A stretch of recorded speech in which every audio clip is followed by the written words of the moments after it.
The waters are choppy. There aren't a lot of answers in the world right now, but that won't stop employees from looking for them from their leaders. The spotlight is on executives to communicate effectively during this crisis. As Aaron Ain, CEO of a 6,000-person company, puts it, when they're truly choppy in a negative way, you have to communicate even more than normal.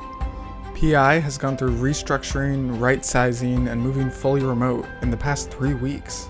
Throughout it all, our leadership team has kept everyone in the loop regarding pivotal decisions through a multitude of channels. Our content team interviewed them for this video so that we could pass on some of that wisdom to you.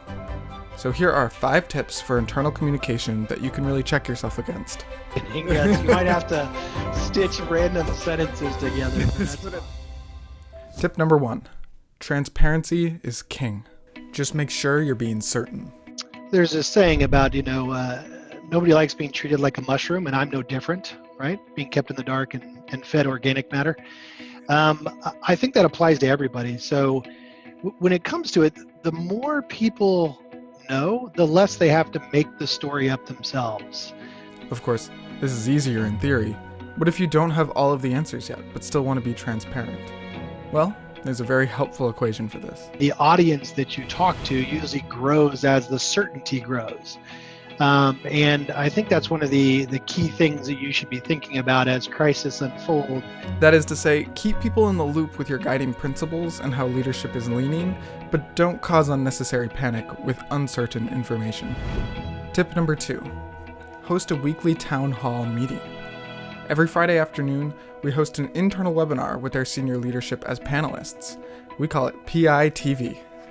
PITV has become the kind of end of the week regroup of the entire company in a very casual format where it's a question and answer session. So employees can ask whatever they want. They get to see the entire management team in a very casual setting, and it's a good way to end of the week, and it's a way to get transparent, direct communication out to the team. I encourage you to try something similar with your company. Allow for anonymous questions and be transparent with your answers. Tip number 3, take a pulse by using surveys and polls. At PI, we use an engagement survey to measure how employees are feeling across 4 factors of disengagement: job, team, manager, and organization. But if your company doesn't have something as defined as this, one free software you could try is Mentimeter. On your next all hands, put out a simple poll to the company and see how everyone is feeling, and remind everyone that answers are anonymous. Tip number 4, if you have to do a reduction in force, alumni come first. Okay, let's talk about the hard decision for a second. When it comes to communicating about a reduction in force, it's important to take care of the alumni even more than those who stay at the company. And that goes against the common wisdom that says you need to focus on your survivors. But the reality is, anybody who stays with the company, the first thing they look at is, how did you treat the people that left? How did you treat my friends that are no longer here?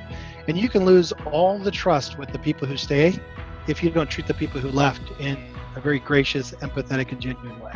Besides giving alumni severance, career resources, and extended benefits, one of the biggest things you can do is just check in on them. After all, a layoff should be thought of as a months-long process, not a simple transaction. In each of our phone calls, we had a rating system, and that was in the response that the employee had, 1 through 3. And that really helped us prioritize from a people perspective on where we needed to lend our support first. So calls that maybe the reaction wasn't as good, or we felt the person might have more questions, or whatever it may be, was rated a 3. So we knew Friday it was important for us to reach out and talk to those people. Tip number 5, be authentic yet optimistic. The world is incredibly uncertain, and the economy is sinking a little bit. So be human. Talk about that. Maybe you should even take a day off and share it with the company to encourage others to practice self-care. But whatever you do, don't convey a sense of hopelessness. Talk about the future. Because the more you talk about the future of the company, the more likely the company is to have a future.